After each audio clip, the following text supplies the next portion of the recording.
आज सुनिए कहानी गांठें। मैं जब जन्मा तब रोया नहीं था, इसलिए मेरे पैदा होते ही मेरी माँ रो पड़ी।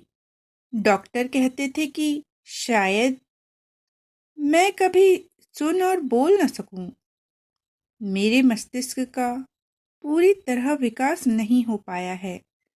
मैं गूंगा बहरा मंद बुद्धि दुनिया के लिए गैर जरूरी हो गया। मेरे जन्म के बाद मेरे पिता को एहसास हुआ कि उन्हें ऐसा नहीं करना चाहिए था। मेरी माँ दूर के रिश्ते में उनकी बुआ लगती थी। उन्होंने सबके खिलाफ होकर उनसे शादी की। तब वे आधुनिक थे, पुरानी मान्यताओं को तोड़ डालना चाहते थे।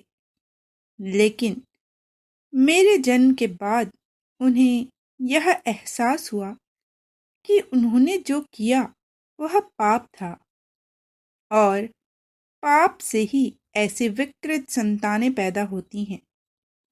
अब वे इसका प्रायश्चित करना चाहते थे। इसके लिए उन्होंने मेरी माँ से संबंध विच्छेद का फैसला किया। मंदिरों में झाड़ू लगाई, कन्या पूजन किया, हनुमान मंदिर में 40 दिन पोछा लगाया, गुरुद्वारे में जूते साफ किए और फिर परिवार के कहने पर एक दूसरी लड़की से शादी कर ली। इसके साथ उनके संबंध पाप नहीं थे। माँ पिताजी से अलग थी। वह न गलती छोड़ना चाहती थी और न ही पिताजी को। इस संबंध में उसकी अपनी कोई परिभाषा नहीं थी, बस एक आस्था थी, जिद और मजबूरी भी इससे बंधे रहने की। उसने अपनी साड़ी के पल्लू में एक गांठ बांध ली कि अगर मैं ठीक हो गया तो वह पीर बाबा की मज़ार पर चादर चढ़ाएंगी। दादी ने पिताजी की गलती भी सुधारी और माँ की मजबूरी को भी जगह दी। घर के पिछली तरफ का एक कमरा उन्होंने माँ और मेरे रहने के लिए दे दिया। घर में खाने पीने की कोई कमी नहीं थी, न मुझे और न ही माँ को। फिर भी माँ खुश नहीं थी। वह बूढ़ी बीमार सी दिखती। मुझे देखकर कभी खुश होती तो कभी रोती रहती और फिर पल्लों में गांठ बांध लेती। एक एक कर उसकी कई साड़ियों में गांठ बंध गई थी। मैं पिताजी को पिता नहीं कह सकता था, यह पाप था। छोटी माँ के आने के बाद घर में एक छोटा भाई और बहन भी आए। वे दोनों सुंदर थे, बोल सकते थे, सुन भी सकते थे। पिताजी उन्हें देखकर खुश होते। वह पिताजी को पिता कह सकते थे। मुझे देखते ही मेरे अच्छे पिता को न जाने क्या हो जाता। वह पागलों की तरह मुझ पर और मेरी माँ पर बरस पड़ते। शायद मेरा होना उनके प्रायश्चित पर पोंछा फेर देना था। बाकी सबके लिए मेरा होना एक असभ्यता, एक मजाक था, एक बदनुमा सा उदाहरण भर।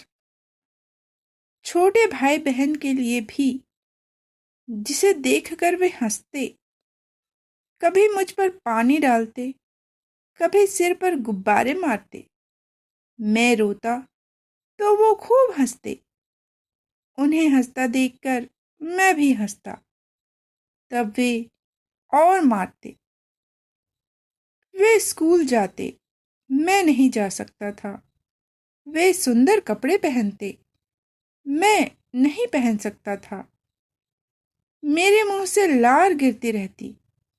मैं जो भी पहनता वह गंदा हो जाता। कभी कभी मैं निक्कर में पेशाब कर देता। तब छोटी माँ मुझे बहुत पीटती। वे पिताजी को उनके पाप और माँ को उनकी चरित्रहीनता की याद दिलाती। मैं किसी लायक नहीं था, मैं कुछ नहीं कर पाता। पिताजी मुझे हाथ भी नहीं लगाना चाहते थे, इसलिए जब वे मुझ पर बहुत गुस्सा होते तो जूते और लातों से मुझे पीटते। वे माँ के कमरे तक सिर्फ मुझे ढूंढने या हम दोनों के होने पर अफसोस जताने ही आते। मेरे सब त्योहार यूं ही लानतों जलालतों में बीतते और माँ के मेरी गलतियों पर पीटते हुए। एक दिन माँ ने मुझे नहलाकर धूप में बिठाया। बच्चे गली में खेल रहे थे, मैं भी वहां पहुंच गया। मुझे ऐसे देख सब लड़कों ने मेरे शरीर पर आगे पीछे मारना और जोर जोर से हंसना शुरू कर दिया। चोट तो लगी, पर उन्हें हंसता देखकर मैं भी नाचने लगा। पता नहीं कब वहां पिताजी आ गए। कान पकड़कर मुझे खींचते हुए माँ के पास ले आए और माँ को पीटते हुए समझाने लगे कि मुझ मंद बुद्धि को कपड़े पहनने की तमीज सिखाए। मैं अब बच्चा नहीं रहा। इस बार मैंने माँ को पीटने के लिए अकेला नहीं छोड़ा। जैसे सब लड़के लात से मेरे शरीर के आगे पीछे मार रहे थे, मैंने भी पिताजी को मारा। माँ घबरा गई। पिताजी बेंत उठाने के लिए दौड़े और माँ ने मुझे कमरे में बंद कर दिया। आज फिर माँ ने मुझे पिताजी की मार से बचा लिया था, पर वह रो रही थी। उसने आज फिर अपने पल्लों में एक गांठ लगा ली। मुझे समझ नहीं आता, पीर बाबा की मजार पर माँ कितनी चादरें चढ़ाएगी। माँ सो चुकी थी, उसके अलावा मुझे रोकने वाला कोई नहीं था। मैं गली में निकल गया, गली से बाहर सड़क पर और फिर एक भीड़ में। मैं भीड़ के पीछे छुप गया। यहाँ बंदर का तमाशा हो रहा था। सब लोग ताली बजा रहे थे, पैसे फेंक रहे थे। मैं भी तो ऐसे ही नाचा था। सब हंस रहे थे, फिर वे पैसे फेंकने के बजाय मुझे मार क्यों रहे थे? मुझे ये लोग अच्छे लगे। मैं भी नाचने लगा, सब हंसने लगे और मुझ पर पैसे फेंकने लगे।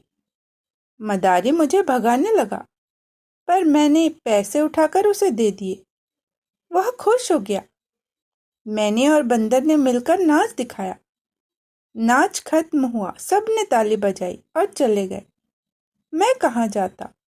मैं वहीं बैठा रहा। मदारी ने मुझसे बहुत कुछ पूछा, पर मैं नहीं बता सका। इसी बात से पिताजी नाराज थे। मैं किसी लायक नहीं था, पर मदारी ने मुझे मारा नहीं। उसने मुझे अपने साथ साइकिल पर बिठाया और ले चला। हम एक बस्ती में पहुंचे, मदारी के घर। वहां एक औरत थी। वह माँ की तरह गांठें लगा रही थी, सफेद कपड़ों में। उसके पास चने, कंकड़ और धागे पड़े हुए थे। वह गीले कपड़ों में उन सबसे अलग अलग तरह की गांठें लगा रही थी। उसने मुझे खाना खिलाया और फिर मैं सो गया। सुबह उठा तो मुझे माँ की बहुत याद आई। मैं रोने लगा। मुझे अपने घर का रास्ता भी नहीं पता था। मदारी ने मुझे अपने साइकिल पर बिठाया और ले चला। मैं खुश था। मदारी सब कुछ कर सकता है। वह मुझे मेरे घर भी ले चलेगा, पर उसने ऐसा नहीं किया। दिन भर उसने अलग अलग जगहों पर मुझे बंदर के साथ नचाया और शाम को वापस अपने साथ घर ले गया। वह औरत अब भी सफेद गीले कपड़ों में गांठें लगा रही थी। माँ कहती थी कि गांठ लगाने से मुराद पूरी होती है, इसलिए मैं भी गांठें लगाने लगा। अब शायद माँ मुझे जल्दी मिल जाएगी। मेरी गांठें देखकर वह औरत खुश हो गई। उसने मुझे और दो चार तरह से गांठें बांधनी सिखाई। मैंने बांध दी। वह खुश हो गई और फिर मुझे शाबाशी दी जैसे माँ देती थी। मुझे माँ और ज्यादा याद आने लगी और मैं रोने लगा। उस औरत ने मुझे अपने हाथ से खाना खिलाया और सुला दिया। सुबह उठा तो फिर माँ की याद आने लगी। आज उसने मुझे मदारी के साथ नहीं भेजा, बल्कि अपने साथ घर पर रख लिया। हमने दिन भर में ढेर सारी गांठें लगाई। शाम को हम गांठ लगे कपड़े लेकर बाजार में गए। यह तो दुनिया ही अलग थी। गांठ लगे कपड़े जब भट्टी के उबलते पानी से बाहर निकलते तो अलग ही रंग के हो जाते। गांठों में बंधे कंकड़ और दाने उन्हें खौलते रंगों से बचा लेते और फिर वे लाल, नीले, पीले, हरे रंगों के साथ मिलकर और खूबसूरत हो जाते। माँ होती तो कितनी खुश होती। उसे तो पता ही नहीं होगा कि गांठें जब रंगों से लड़ती हैं तो कितनी सुंदर हो जाती हैं। वहां से हम और कपड़े ले आए, ढेर सारे। हमें इनमें और गांठें लगानी थी, ढेर सारी गांठें, ढेर सारे रंगों के लिए। मैं थक गया था। मैंने खाना खाया और सो गया। सपने में गांठें मुझसे बात करना चाह रही थी, पर मेरी नींद टूट गई। अंधेरे में कोई मुझे तंग कर रहा था, गली के उन लड़कों की तरह। आगे पीछे से मैं डर गया। मदारी मेरे पास था। मैंने डर के मारे आंखें बंद कर ली, फर्श पर दूर घिसटाया। पर थोड़ी देर बाद उसने मुझे फिर से आगे पीछे से छेड़ना शुरू किया। मैंने डर के मारे उसे लात मार दी। मुझे पता था छेड़ने के बाद पिटाई होती है। मैं डर गया, अब मदारी मुझे मारेगा। मैं रोने लगा। वह मेरा मुंह बंद करने लगा। मैं तड़पने लगा, चिल्लाने की कोशिश करने लगा। मैंने उसे जोर से धक्का मारा, जैसे पिताजी को मारा था। उसने मुझे तमाचा मारा। मैंने गांठों वाले कपड़े से उसकी गर्दन में एक बड़ी सी गांठ लगा दी। अब वह चिल्ला रहा था, तड़प रहा था। मैंने गांठ और सख्त कर दी। वह पैर पटकता रहा और आखिर फर्श पर गिर पड़ा। मैं डर के मारे कोने में दुबक गया। वह औरत उठ गई थी। मदारी को गिरा देखकर वह रोने लगी। उसने मुझे मारना शुरू कर दिया। माँ होती तो मुझे बचाती। मैं कोने में दुबका रहा। लोगों की भीड़ इकट्ठा हो गई। वे सब मुझे हैरानी से देख रहे थे।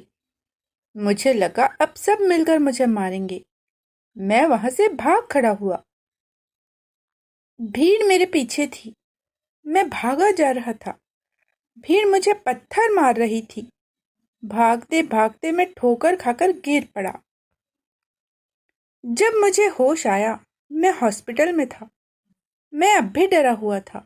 मैं हर वक्त बिस्तर के नीचे या कोने में दुबका रहता। पिताजी, मदारी और भीड़ के पत्थरों ने मुझे एक कोने में कर दिया था।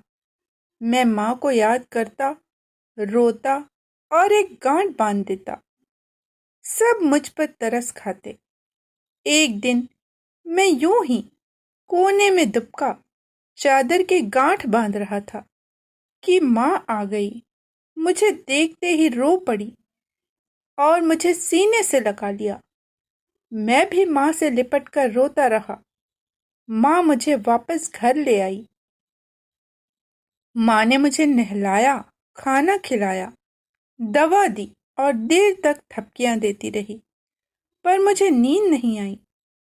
आंखें बंद करता तो पिताजी, मदारी और भीड़ सब एक साथ मुझ पर बरसते दिखाई देते। सब मिलकर अगर मुझे मारने लगे तो माँ अकेली मुझे कहाँ बचाएगी। माँ के पल्लों में अब भी गांठ बंधी थी। मैंने माँ की साड़ियों में गांठ लगाकर कई पोटलियां बना दी। उन पोटलियों में बड़े बड़े पत्थर बांधकर कोने में छुपा दिया और दिन रात उनके पास बैठा रहता। मेरी पोटलियां खौलते रंगों की तरह सबसे लड़ सकती हैं। माँ मुझे कोने से निकालने की, सुलाने की बहुत कोशिश करती, पर उसे कहाँ पता था सोने के बाद लोग कैसे तंग करते हैं। आज पिताजी फिर गुस्से में थे। मुझे ढूंढते हुए वे हमारे कमरे की तरफ आ रहे थे। उनके हाथ में बेंत था। मेरा शरीर दुखने लगा था, सबसे मार खा खाकर। अब तो मेरे शरीर पर जख्म ही जख्म नजर आते थे। मैंने कोने में लगे पोटलियों के ढेर की तरफ देखा। कोई मेरी मदद के लिए नहीं उठी। मैंने कमरे का दरवाजा बंद कर दिया और सारा सामान दरवाजे पर इकट्ठा कर दिया ताकि कोई दरवाजा न खोल सके।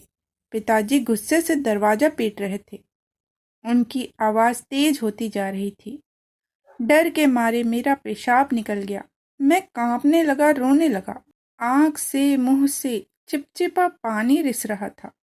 मैं पोटलियों के बीच में घुस गया।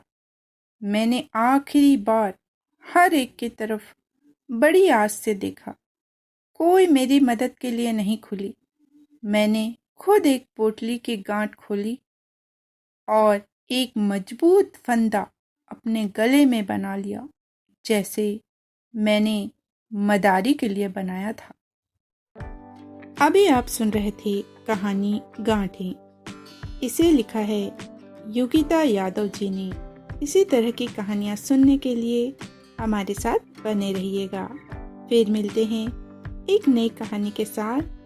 जय हिंद, जय भारत।